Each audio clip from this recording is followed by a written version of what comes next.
Vamos a continuar con los videos de histología y citología, en este caso tratando el sistema cardiovascular, y un especial saludo para mi amigo y compañero Andrés Brunori, que me lo solicitó.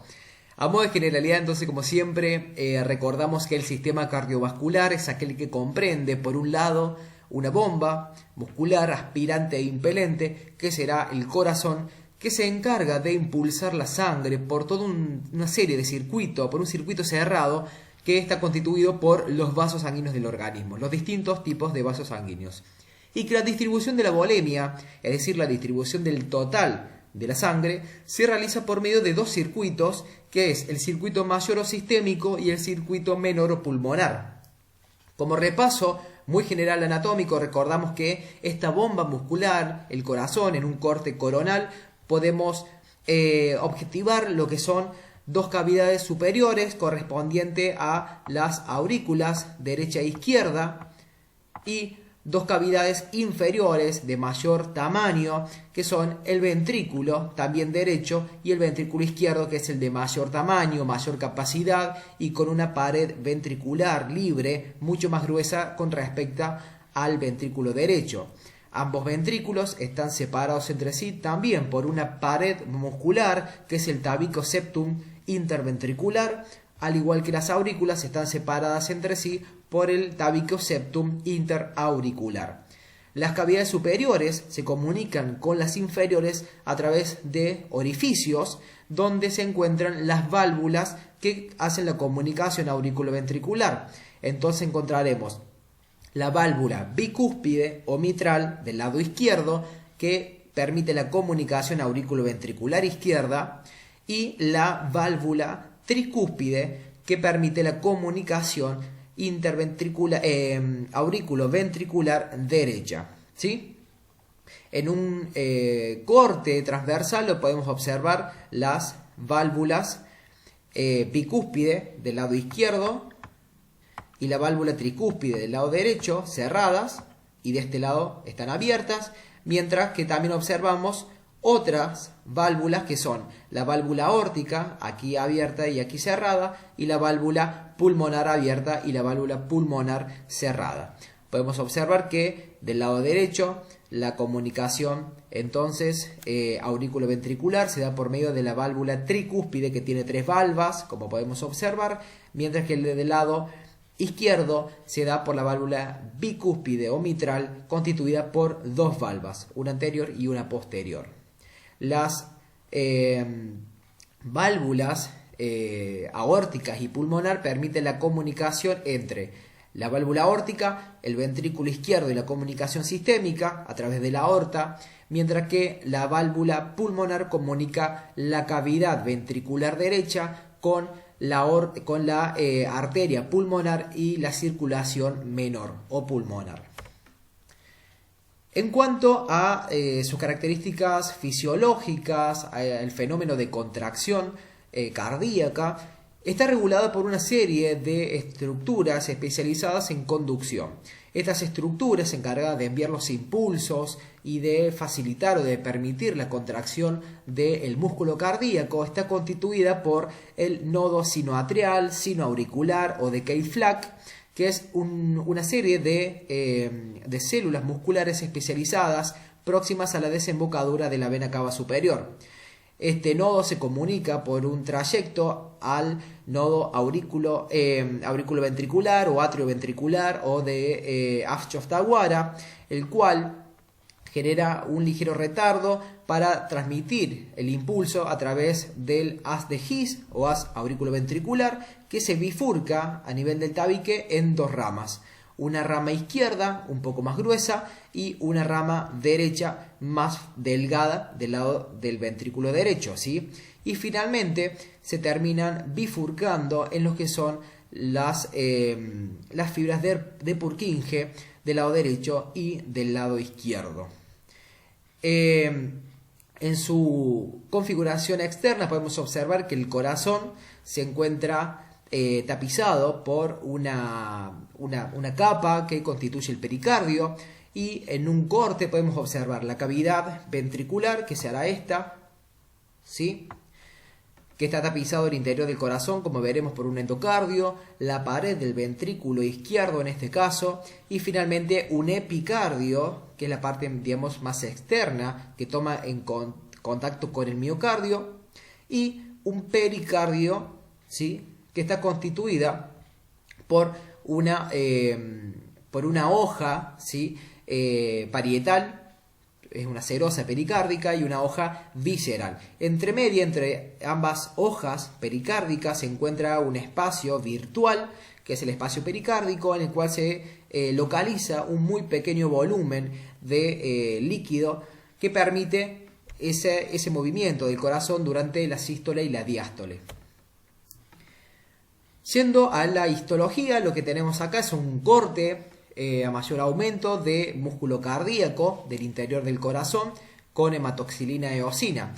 Recordemos que el interior del corazón no son paredes lisas, sino que encontramos los músculos papilares o los pilares primarios, secundarios y terciarios. Por lo tanto, las cavidades cardíacas encuentran ciertas irregularidades en la superficie interna del corazón. Entonces es lo que podemos observar en este caso, ¿sí?, que estamos ubicados en un corte interno del corazón. Observamos el corte de esos músculos papilares o de esos pilares musculares, ¿sí? Todo el interior del corazón va a estar tapizado por lo que se denomina un endocardio, ¿sí? Endo, que quiere decir dentro, ¿sí?, del corazón. El endocardio entonces será una serie de estructuras que tapizan o que forran, digamos, el interior de las cavidades cardíacas. Y ese endocardio está constituido por un endotelio, es decir, por un epitelio plano simple, junto con un tejido conectivo subendotelial, ¿sí?, unas pequeñas capas de tejido conectivo que se encuentran por debajo de ese endotelio. También encontramos algunas células musculares lisas y otro tejido conectivo que constituye la capa subendocárdica, ¿sí?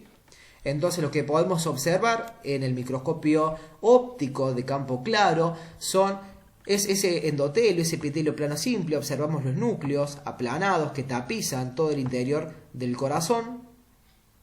De este lado exactamente igual, observamos estos núcleos que son planos y que tapizan todo el interior de las cavidades cardíacas, y por debajo observamos una pequeña cantidad de tejido conectivo. Por debajo de este endocardio encontramos una segunda túnica, una segunda capa, que es la más predominante, que es el miocardio. Mio, recordemos que hace referencia a músculo, y por lo tanto el miocardio es el músculo del corazón. Este músculo tiene algunas características, que es un músculo estriado, al igual que el músculo esquelético. Por lo tanto presenta estriaciones transversales que tienen que ver con la disposición de su citoesqueleto y la presencia de las líneas Z. Para más información pueden ver el video de tejido muscular. Encontramos también otras estructuras, que son los discos intercalares, que comunican un miocardiocito, una célula cardíaca, con otra, y se caracteriza el músculo cardíaco por tener un solo núcleo de ubicación central, a diferencia del músculo esquelético, que recordemos que era multinucleado y cuyos núcleos se encontraban subsarcolémicos, es decir, se encontraban en la periferia por debajo de la membrana plasmática. Entonces, en este caso, las células musculares cardíacas tienen un solo núcleo y de ubicación central. También carecen de tríadas, sino que presentan las famosas díadas.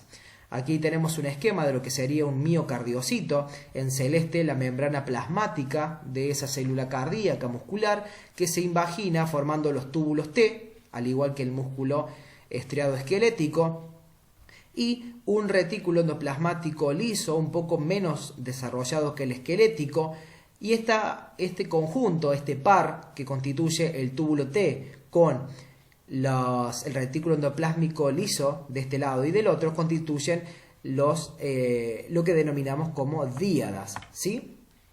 Entonces, también observamos que tienen las distintas bandas y líneas, es decir, lo que le otorga las estriaciones a este músculo cardíaco. Observamos también un montón de mitocondrias, bien, digamos, subsarcolémicas por debajo de la membrana plasmática, como vemos acá y acá. Y observamos que el núcleo, en este caso, tiende a tener una posición mucho más central o subcentral, ¿sí? Y que es un núcleo único. Lo observamos aquí en el corte de algunas fibras transversales. Vemos que esta es la periferia de esa célula muscular cardíaca, es decir, el sarcolema en la membrana plasmática y el núcleo en ubicación central. Observamos que todos los núcleos están en posición central siempre que analicemos un corte transversal del músculo cardíaco. Entre medio de estas fibras musculares cardíacas encontramos algo de tejido conectivo que constituye también, al igual que en el músculo estriado esquelético, lo que era los distintos tejidos conectivos que permitían, digamos, la adherencia entre cada una de estas fibras musculares, ¿sí? Lo que era el endomisio, el perimicio, etc. Finalmente, la capa más externa, la que toma contacto con la porción más externa de ese miocardio, es el epicardio, ¿sí? En este caso tenemos un corte longitudinal de las fibras cardíacas, de lo que es el miocardio, lo que estábamos viendo recién, el miocardio, donde podemos observar núcleos centrales, ¿sí? Únicos. Esta es una célula, esta es otra. Observamos todos los núcleos que son centrales, y cada una de estas fibras, de estos miocardiocitos, se contactan con el otro a través, dijimos, de los discos intercalares. Estos discos intercalares, lo podemos ver, son estas líneas, observemos, que poseen como cierta refringencia en la microscopía óptica.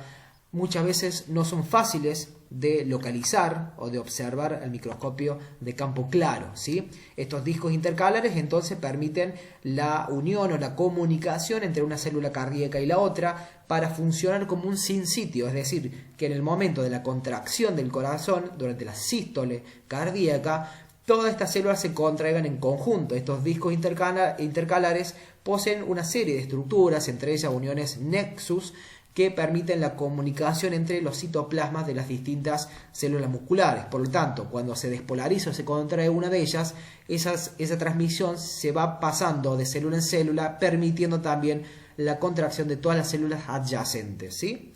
Entonces, dijimos que el epicardio era lo más externo en contacto con el miocardio, de allí que sea epi, que es decir arriba, del corazón. Es la capa visceral del pericardio. También, digamos, el epicardio también es denominado, es conocido como la capa visceral del pericardio. Es decir, el pericardio que toma contacto con el corazón per se, ¿sí? Está constituido por células mesoteliales, es decir, plano simple, con un tejido conectivo subyacente y con abundantes adipocitos, ¿sí? Y podemos encontrar también, atravesando este epicardio, estas estructuras, algunos pequeños vasos y nervios que también van a nutrir e inervar al miocardio, ¿sí? Observamos entonces todo esto que es miocardio, como veíamos recién, es músculo cardíaco, y esto que constituye el epicardio, donde encontramos estas células, digamos, mesoteliales, que estarían ubicadas todos por aquí, tapizando el miocardio, lo que es el tejido conectivo, ¿sí? Y el tejido adiposo, que observamos como espacios blancos de estos adipocitos por su depósito de material lipídico que se pierde durante la preparación de la muestra. En cuanto a los vasos sanguíneos, entonces, el organismo posee distintos tipos de vasos sanguíneos encargados de funciones particulares, cada uno de ellos. Los más grandes o característicos tenemos por un lado las arterias, que se encargan de conformar todo lo que es la circulación de tipo arterial, encargada de llevar, digamos, la sangre oxigenada o con nutrientes a los diferentes órganos y tejidos. Estas arterias, que son de gran tamaño, se comienzan a bifurcar en otros más pequeños denominadas arteriolas, que tienen ligeramente casi la misma constitución que las arterias, y finalmente estas arteriolas se ramifican en estructuras mucho más delicadas y de mayor cantidad, que son los capilares, ¿sí? Tenemos capilares arteriales, los que llevan esta sangre arterial oxigenada o con nutrientes, y a través de estos capilares se va a dar el intercambio de los gases y de los nutrientes con los distintos tejidos y órganos. En algunas ocasiones, entre los capilares y las arteriolas solemos encontrar otro tipo de vasos que son las metaarteriolas, que poseen los esfínteres precapilares que regulan la perfusión de los distintos órganos y tejidos. Entonces, cuando los capilares arteriales le brindan el oxígeno y los nutrientes a los distintos tejidos y órganos, estos devuelven a la sangre dióxido de carbono y desechos. Por lo tanto, se transforma en una sangre mucho más oscura, ¿sí? Que es la sangre venosa y es recogida por los capilares de tipo venoso.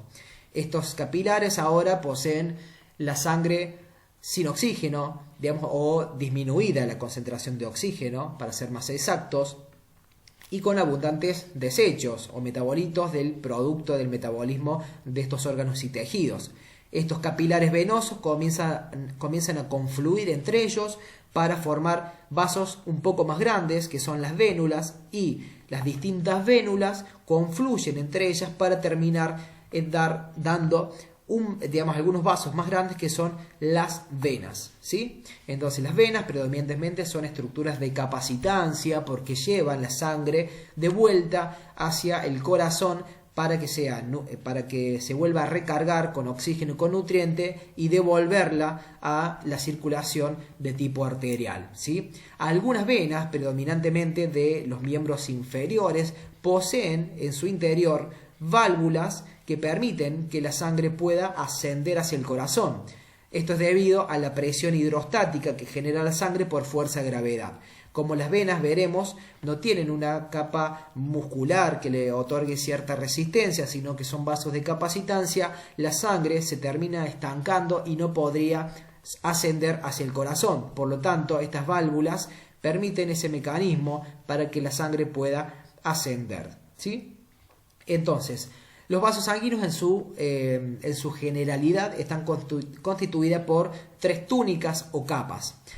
La más interna de todas, la que está en contacto con la sangre, se denomina túnica interna o túnica íntima, ¿sí? Y está formada por el endotelio del vaso, es decir, un epitelio plano simple con su lámina basal, y por debajo de la lámina basal una capa subendotelial. Esta capa subendotelial está conformada por algunas fibras de tejido conectivo laxo y una membrana elástica interna. Es decir, la túnica interna termina, digamos, en el límite con la membrana elástica interna. Observamos acá entonces la luz del vaso donde circula la sangre. Encontramos la túnica íntima, que está formada por este epitelio plano simple, que es todo esto, ¿sí? Es un corte medio transversal. Encontramos la lámina basal, que es como un color amarillo, algunas fibras de tejido conectivo, acá en color rosado, y la membrana elástica interna, que es esta, digamos, grisácea o celeste, media zigzagueada, ¿sí? Esta es la membrana elástica interna. Aquí termina lo que es la túnica íntima o interna, ¿sí? Por debajo de esta túnica encontramos la túnica media, precisamente porque se ubica entre medio de la interna y la externa. Y esta túnica media está conformada por músculo liso, por fibras de músculo liso, y en algunos vasos de mayor tamaño encontramos también algunas fibras elásticas, ¿sí? La túnica media inicia entonces desde la membrana elástica interna y termina con una membrana elástica externa. Entonces, como observamos, la túnica media va desde la membrana elástica interna hasta la membrana elástica externa. Todo esto entonces es túnica media, donde encontramos músculo liso y algunas fibras elásticas. Y finalmente, una túnica externa o capa adventicia o túnica adventicia, que está formada por predominantemente tejido conectivo longitudinal, es decir, no es circular, es longitudinal.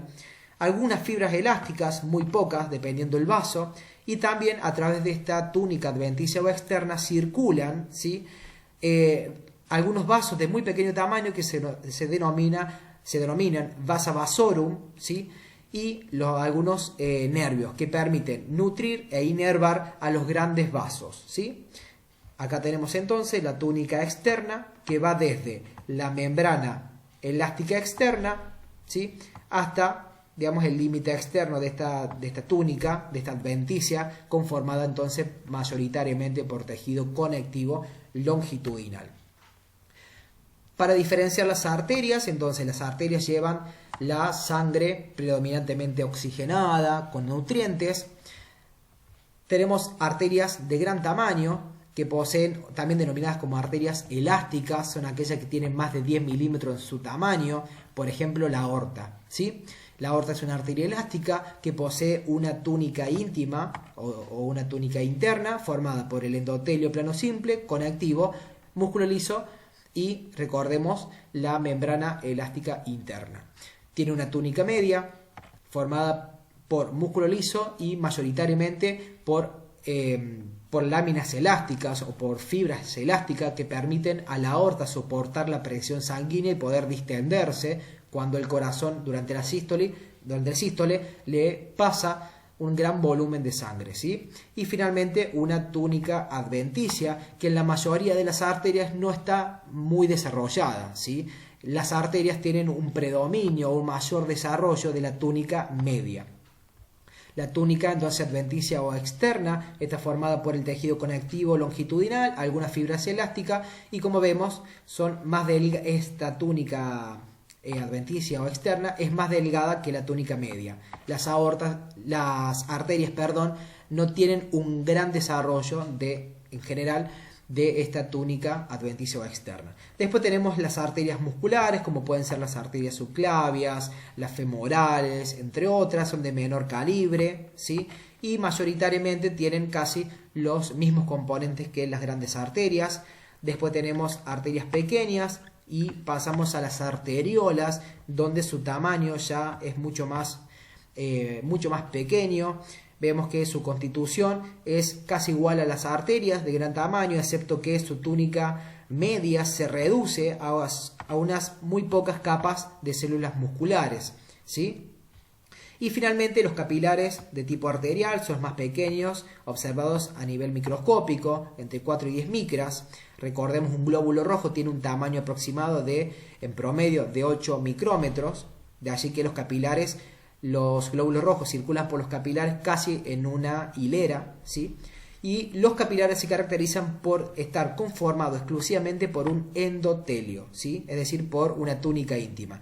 Carecen de túnica media y carecen de túnica adventicia o externa. Aquí tenemos algunos ejemplos de arterias y arteriolas. Acá tenemos un corte de una porción de un vaso, donde observamos entonces la túnica. Aquí está la túnica interna o íntima. Acá hay algo de sangre. Todo esto es la túnica media, conformada predominantemente por músculo liso y muy pocas fibras elásticas. Y lo que es la adventicia, que es el tejido conectivo dispuesto longitudinalmente por fuera del vaso. También podemos encontrar a veces algo de tejido adiposo en la periferia de los grandes vasos. A mayor aumento observamos otro vaso donde están los glóbulos rojos. Vemos que tenemos el endotelio, que es el plano simple. Aquí están los núcleos planos de este epitelio, ¿sí? El tejido conectivo subendotelial y una serie de capas que terminan en esta, que es la membrana elástica interna. A partir de esta capa para abajo es la túnica media. Entonces la túnica media, como observamos acá, está conformada predominantemente por músculo liso, y en el caso de la aorta y grandes vasos por abundante capa de fibras elásticas. Terminan en una membrana elástica externa, ¿sí? Y por acá, digamos por fuera, se continúa con lo que es la adventicia o la túnica externa, que es de conectivo. Acá vemos el mayor tamaño de vuelta, lo que es el endotelio, lo que es todo el conectivo subendotelial y esta membrana elástica interna. Para aquí abajo entonces es túnica media. Acá tenemos un corte de un paquete vasculonervioso, hay algunos nervios, como este acá y estos acá.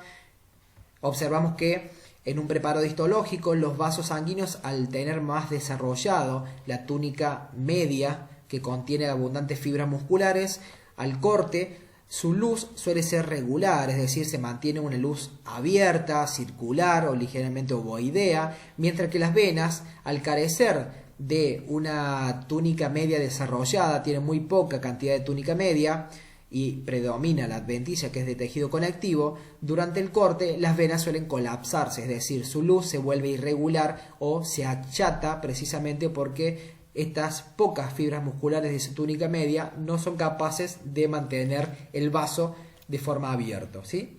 Entonces observamos cómo la túnica interna o la íntima se tiñe más fuertemente. Después tenemos todo esto que es la túnica media y la externa, que es el conectivo longitudinal. Esta es una arteriola mucho más grande, esta es una mucho más chica que está en transición o en camino a convertirse en metaarteriolas y posteriormente en capilares. Y acá tenemos una vena que vamos a desarrollar más adelante con una abundante capa adventicia. También observamos todo alrededor, encontramos todo tejido adiposo y algunos nervios, ¿sí? Bien, los capilares entonces dijimos eran los vasos sanguíneos de menor tamaño, encargados de nutrir a los tejidos y a los órganos, encargados de precisamente brindarle el oxígeno y los nutrientes y de receptar los desechos para posteriormente eliminarlos. Entonces tenemos tres tipos de capilares, son los capilares continuos, los capilares fenestrados y los capilares sinusoidales o discontinuos. Los capilares continuos se caracterizan precisamente, tal como dice su nombre, por tener un endotelio, es decir, un epitelio plano simple, continuo, entre ellas, digamos, cada una de estas células endoteliales se encuentran unidas entre ellas, conforman la túnica íntima. Recordemos, los capilares tienen solamente túnica íntima y tienen una membrana basal que también es continua, ¿sí? No presenta ningún tipo de discontinuidad o alteración en su estructura. Los capilares continuos son los que más abundan, los podemos encontrar en la mayoría de los tejidos, el tejido muscular, tejido nervioso, tejido adiposo, etc. Después tenemos los capilares de tipo fenestrado, se denominan así porque poseen fenestras o pequeñas ventanitas que están localizadas en el endotelio. Observamos que el endotelio también es continuo, pero estas células presentan algunas aberturas que son las fenestraciones y de allí su nombre. Estas fenestraciones, por lo tanto, permiten el paso mucho más facilitado de ciertas sustancias, ya sea hacia los tejidos o de los tejidos hacia el interior del vaso, ¿sí? Pero los capilares fenestrados, si bien tienen estas pequeñas discontinuidades de su endotelio, tienen una membrana basal que es continua. Los capilares fenestrados, por ejemplo, se los localizan mucho en lo que son glándulas endocrinas, por ejemplo, en los islotes de Langerhans en páncreas, en hipófisis, en las glándulas suprarrenales. En la mayoría de las glándulas endocrinas encontramos los capilares fenestrados, ya que estos poros, estas fenestraciones, permiten el paso, la entrada y la salida de las diversas hormonas, ¿sí? Y finalmente los capilares sinusoidales o discontinuos son aquellos que precisamente tanto el endotelio como su membrana basal es discontinua, presenta irregularidades en su constitución y por lo tanto, como observamos, presentan aberturas mucho más grandes que permiten una entrada o una salida de diferentes moléculas de mayor tamaño y más fácilmente. Por lo tanto, los capilares sinusoidales son característicos, por ejemplo, en el hígado. En el hígado encontramos estos capilares sinusoidales ya que es un órgano encargado, por ejemplo, de la síntesis de múltiples proteínas plasmáticas, entre ellas la albúmina y otras proteínas que aumentan, digamos, en procesos inflamatorios, y por lo tanto son estructuras macromoleculares de gran tamaño que necesitan ingresar a la circulación, y por lo tanto el hígado posee estos capilares sinusoidales con estas discontinuidades en el endotelio y la membrana para facilitar que la albúmina puede pasar de los hepatocitos, que son las células del hígado, hacia la circulación sanguínea, ¿sí?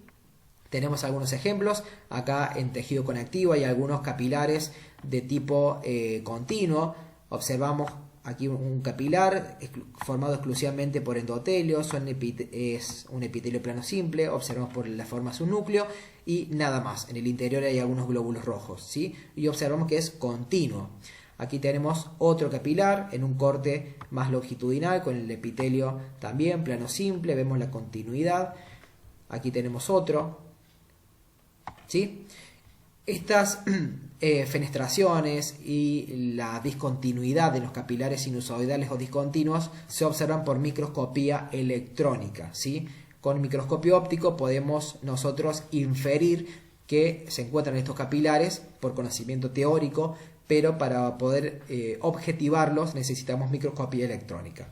Tenemos aquí un corte de lo que es la médula suprarrenal, donde observamos aquí algunos capilares sanguíneos que serían de tipo fenestrados. Si bien no podemos observar las fenestraciones, tenemos que saber localizar estos capilares, ¿sí? Aquí hay otro entre medio de todo el tejido glandular. Y un corte en hematoxilina eosina de hígado. Encontramos lo que es la vena pericentral, también tapizada por un epitelio plano simple. Y vemos cómo se continúa acá con un vaso sanguíneo que es discontinuo o fenestrado, ¿sí? Entre cada hilera de estos hepatocitos encontramos entonces vasos sanguíneos con características de ser discontinuos o sinusoidales.